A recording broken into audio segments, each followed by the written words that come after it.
এই শুভ জন্মদিন উপলক্ষে দেশ বাঁচাও মানুষ বাঁচাও দলের পক্ষ থেকে শুভ জন্মদিনের শুভেচ্ছা জানাচ্ছি। 22তম প্রতিষ্ঠা বার্ষিক আজকে আমরা শুভকামনা রইল যে আগামী দিনে গণতন্ত্র, ভোটের অধিকার এবং নার্সের সকল দাবি দাবা নিয়ে তারা কাজ করে যাবে, এর জন্য শুভকামনা রইল। বন্ধুগণ, গত কয়েকদিন যাবত আমরা দেখছি বাংলাদেশের রাজনীতিতে একটি উত্তপ্ত অবস্থা বিরাজমান করছে। সেটি হলো বাংলাদেশের যারা গত 17 বছরে আন্দোলন সংগ্রাম করেছে, লড়াই করেছে, প্রতিটি রাজনৈতিক দলের দাবি ছিল আওয়ামী লীগের শেখ হাসিনার আঁচলের দলের থেকে যারা কলা, মধু, দুধ কলা খেয়েছেন তাদেরকে বিচারের আওতায় আনতে হবে এবং সেই সকল রাজনৈতিক দলকে নিষিদ্ধ করতে হবে। কিন্তু আমরা দেখছি অন্তর্বর্তী সরকারের দুমুখী আচরণের কারণে বাংলাদেশে একটি রাজপথে যেই সমস্যা সৃষ্টি হয়েছে, এই সমস্যার জন্য দায় এড়াতে এই সরকার পারে না।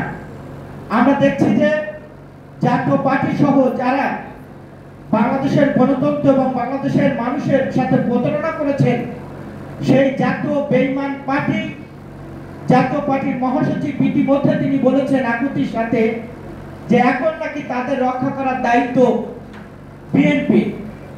আমি সেই জাতীয় পার্টির মহাসচিব কাছে প্রশ্ন রাখতে চাই যে বাংলাদেশের যখন গণতন্ত্রের সংকট ছিল, ভোটের অধিকারের সংকট ছিল, আমি যেখানে দাঁড়িয়ে কথা বলছি এখানে আমাদের চৌধুরী আলম ছিল, তার লাশের সন্ধান এখনো পর্যন্ত আমরা পাইনি। কিন্তু তার চেয়ারম্যান ভারত থেকে এসে তিনি বলেছেন এই ভোটে যখন বাংলাদেশের মানুষ শেখ হাসিনার অধীনে ভোটে যাবে না, সকল রাজনৈতিক দল এক হয়েছে, কিন্তু এই মুনাফেক জাতীয় পার্টি, জাতীয় বেঈমান পার্টি সেদিন ভোটে গিয়েছিল শেখ হাসিনাকে বৈধতা দেওয়ার জন্য। যারা জনগণের সাথে প্রতারণা করেছে, যারা জনগণের সাথে বিশ্বাসঘাতকতা করেছে, তাদেরকে সেভ করার দায়িত্ব কিন্তু বিএনপির নয়। বাংলাদেশের জনগণের সিদ্ধান্ত এখন এদেশের জনগণ সিদ্ধান্ত নিচ্ছে। গত 17 বছরে যারা বাংলাদেশের ভোটের অধিকার, গণতন্ত্র নিয়ে যারা ছিনিমিনি খেলেছে, তাদের বাংলাদেশে রাজনীতি করার অধিকার নাই। কাজেই জাতীয় পার্টির মহাসচিব কি বললো না বললো এদিকে কিন্তু আমাদেরকে কান দেওয়া যাবে না।